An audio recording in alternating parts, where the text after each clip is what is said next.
Welcome back. As you guys may have seen in last week's episode, we are a little bit stuck in Fruita.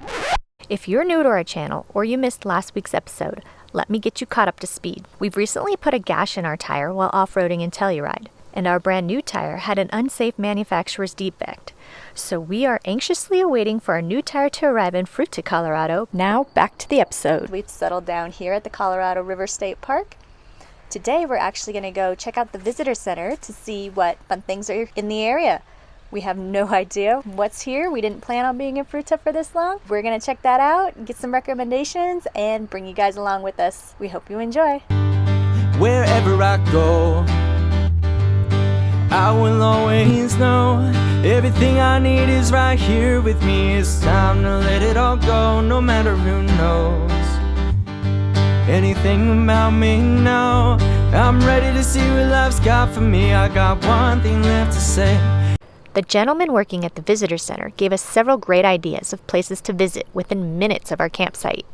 They even had an amazing memorial for Vietnam veterans right in their parking lot. Welcome to the Western Slope Vietnam War Memorial Park. For those who lived through that era, Vietnam conjures up many images, many sights and sounds, not the least of which is the Rolling Stones painted black.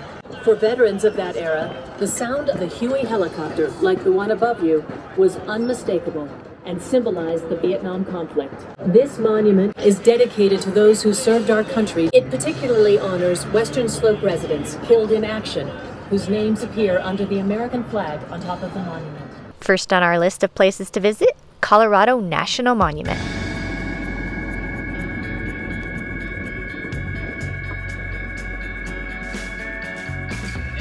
In the age of John Muir, some 1,000 miles from Yosemite Valley, a kindred spirit and fervent conservationist, John Otto, was dedicating himself to protecting and promoting the land that today we know as Colorado National Monument. Otto built the first trails into this rugged landscape to reach the glorious Red Rock Canyon. He climbed the steep monoliths to post the American flag from the highest vantage points he could reach. He surveyed the first road, Trail of the Serpent, which was 4 miles with 52 switchbacks. Otto worked tirelessly with the community's Grand Junction in Fruita, advocating for the creation of a national park to protect the extraordinary geology of ancient canyons and towering monoliths. Ultimately, the Colorado National Monument was established on May 24, 1911.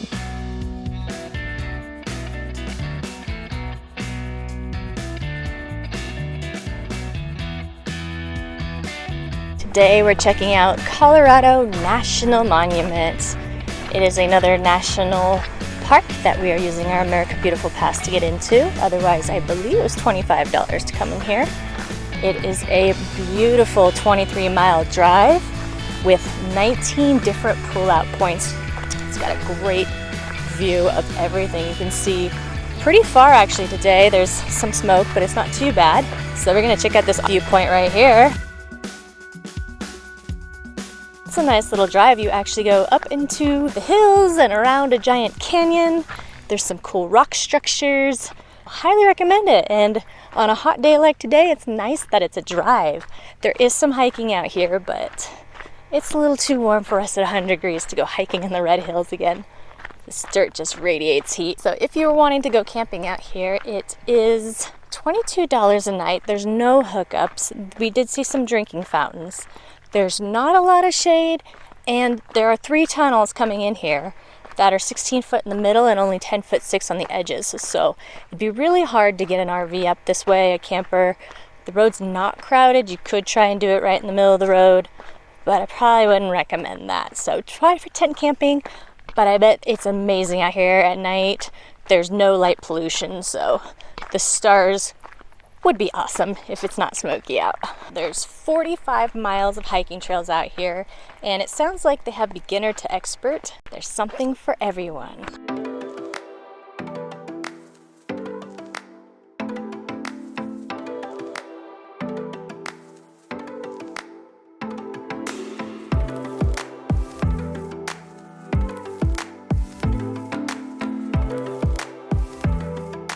This drive is said to be one of the grandest scenic drives in the American West, and it would be hard to argue. The entire drive takes 1 to 2 hours if you stop at all the 19 viewpoints, which we highly recommend. By stopping, you'll get to discover a hidden cave, a mummy-like formation, balanced rocks, fallen rocks, steep canyon walls, a garden, and we can't forget to mention a ton of amazing views.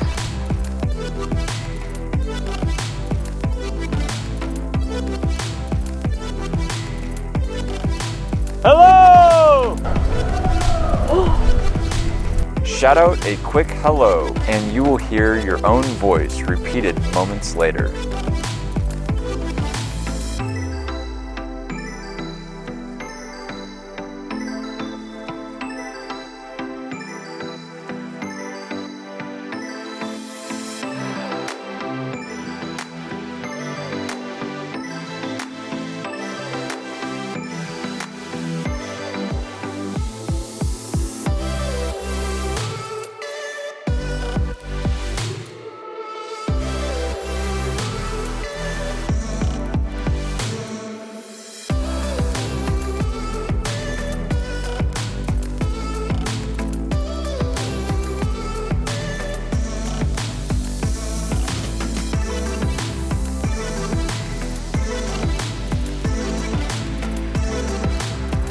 We hope you're enjoying our episode so far. We just want to take a moment to remind you, if you haven't already, hit that like, subscribe, and ring the little bell for us.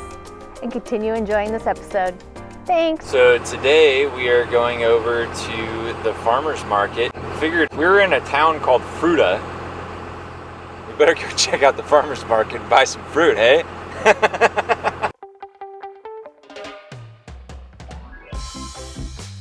Like Trixie? Yeah, totally. Normally I go to the first one and then I'm sad because the other ones look better. Oh, we can adopt a puppy. Oh, look. I need a home. Trixie'd like to have a puppy. You want an alpaca? Think an alpaca will fit in our bed? No. They'd be like soft and warm. Get some eggs and some fruit and a puppy and we'll go. There wasn't very many fruit booths, were there?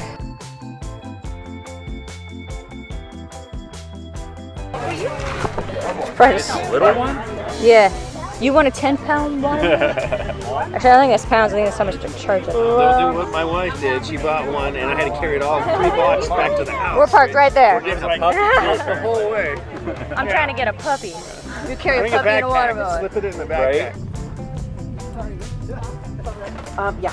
Is it too ripe or not ripe? We'll take another booth. We'll just get them out. That's it? The fruit's not really in the ripest places. I like the other peaches.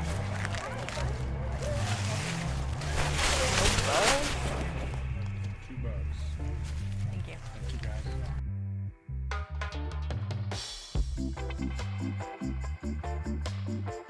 You need a belly rub. I think we need all of them. I don't even think I could pick one if I tried. You want the jumbo? Yeah, one of those drawings. Yeah, if you'd like one of your drawings. Great. Thank you.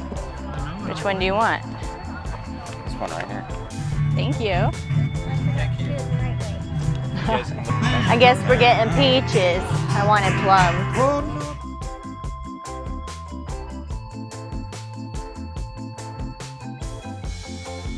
All right, thank you, Fruita, for all of the Fruita. We're gonna go home and eat it. Today, we're going back into the past in search of dinosaur fossils. Colorado is really well known for all of the dinosaur fossils, and we just happen to be sitting here in Fruita, a mile down the road from a site where they discovered some fossils. So we are currently at Fruita Paleontological Area. It's a little half-mile loop. We're gonna go and it's a little self-guided tour. So we're gonna go check that out. Come on with us. According to this map, there are 20 places of interest on this half-mile loop. Let's see what we can discover here. I'm gonna go on my archaeological dig here and find me some fossilized scat. Straight out of Jurassic Park, huh? Straight out of Trixie's ass. 5 piles of poop and they're not hers. Just one. Disappointed in people right now.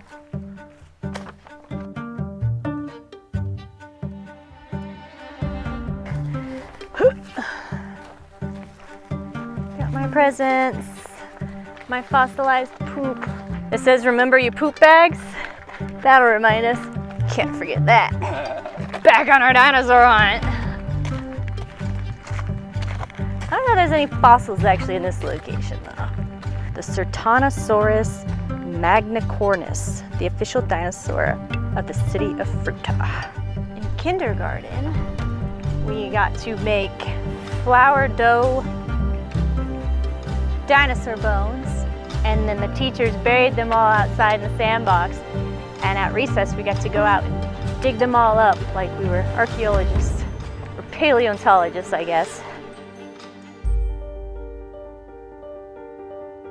The interpretive signs on this half-mile ancient river loop tell the story of Fruita paleontological area's geology and paleontology.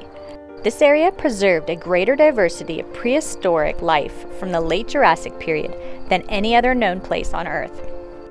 Fossil sites are in layers of rock formed by rivers and are estimated to be about 152 million years old. In 1891, at the time of their discovery, the local newspaper reported the findings as mammoth bones due to their immense size. However, upon further investigation, these bones were discovered to have belonged to a variety of dinosaurs and were removed to a museum in the 1970s. Microfossils, or small animal fossils, are very rare in the Jurassic rocks in North America. The abundance at this location made it world famous. Several new species were even found here, including a little crocodile relative and a chipmunk-sized mesonic mammal known as the Fruita fossil. Oh, look at the Fruita fossil! I don't know, it looks like a little ancient beaver, some sort of mammal. Fruita fossil!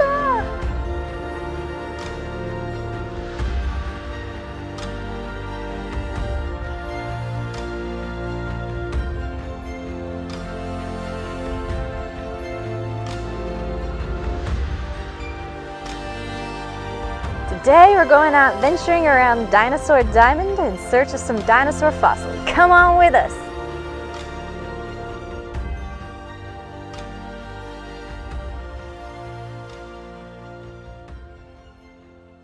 Today we're hiking Dinosaur Hill. It's hot out, you gotta come early. Over 150 million years ago, dinosaurs roamed the Grand Valley across a vast river plain. The remains of these ancient ecosystems are found today in the layers of the Morrison Formation. Elmer S. Riggs of the Columbian Field Museum in Chicago was the first to scientifically explore these beds at Dinosaur Hill in 1901. Here's a rock. Here's another ancient rock. Here's another ancient rock from a river.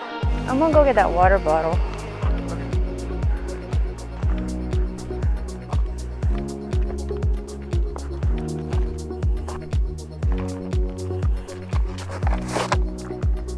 You'll notice I have these pamphlets everywhere we go. We got this at the visitor center, and they've got little bits of information on all these locations. And we are actually traveling through part of what they call the Dinosaur Diamond. And I believe it's 650 miles of places where they've found fossils within Colorado, and they suggest you can tour it all in about 3 days if you want. They're all short little hikes with self-guided tours, which is what we're doing now. That's a cool view. See the Colorado River from here. Barely morning smoke on the sun that just came up kind of makes it feel eerie, like you're in the dinosaur time. For some reason, in my mind, when I think of dinosaurs, it's always a hazy sun.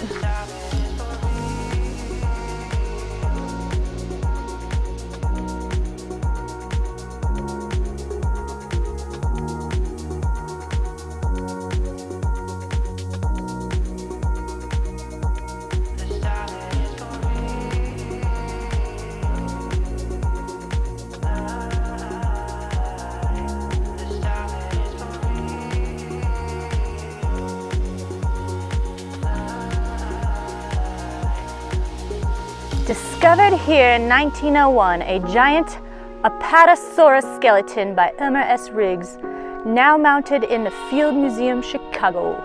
So I believe this is where they found most of an Apatosaurus. The only thing they couldn't collect was the last bit of the tail because they were worried this cave was going to collapse in on them. But I think they also didn't get the front half because it had eroded away over time. So they basically got the middle and most of the tail. In 1991, they actually reopened this tunnel and excavated the last 3 tailbones of the Apatosaurus, and they are now in the museum in Chicago with the rest of the 70-foot dinosaur. By September of 1901, Elmer Riggs's crew had removed the back 2/3 of a 70-foot Apatosaurus from a 20-foot deep tunnel.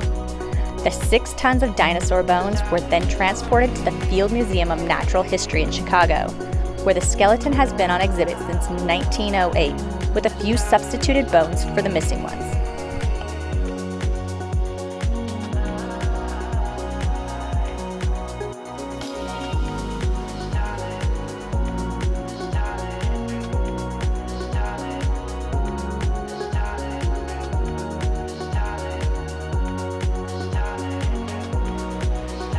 These 2 600-pound Apatosaurus thigh bones are replicas of those discovered by Riggs in 1901. They were built, textured, and colored based on photographs of the actual bone.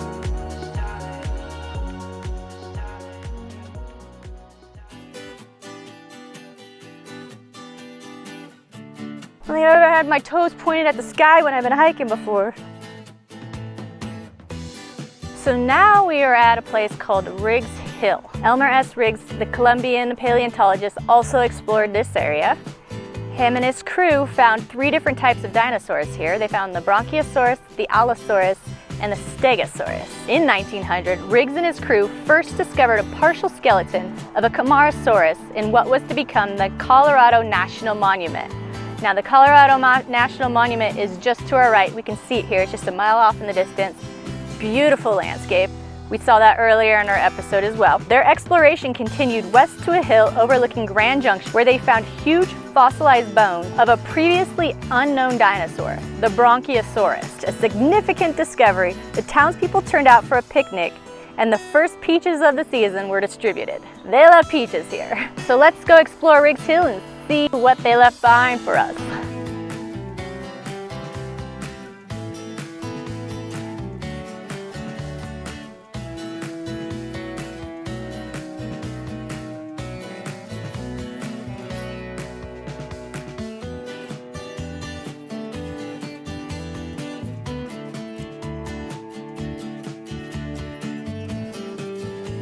It's quite the view up here. You see everything.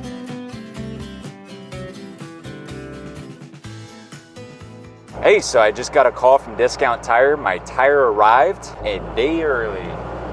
I'm heading over there right now. We're gonna go have them put it on, and then it's time to hit the road again tomorrow. Next stop, Aspen. Fruita and Grand Junction have been wonderful. Really happy to have stayed here for a while. But it's time to get up in the mountains again. It's too hot, too smoky down here. Gonna go get up there where the air is clean and cool, just like I like it. Thin, clean, and cool. Later. If you guys enjoyed today's episode, go ahead and Like and subscribe. and ring that little bell and join us next Tuesday as we go on a new adventure. Bye. That was creepy.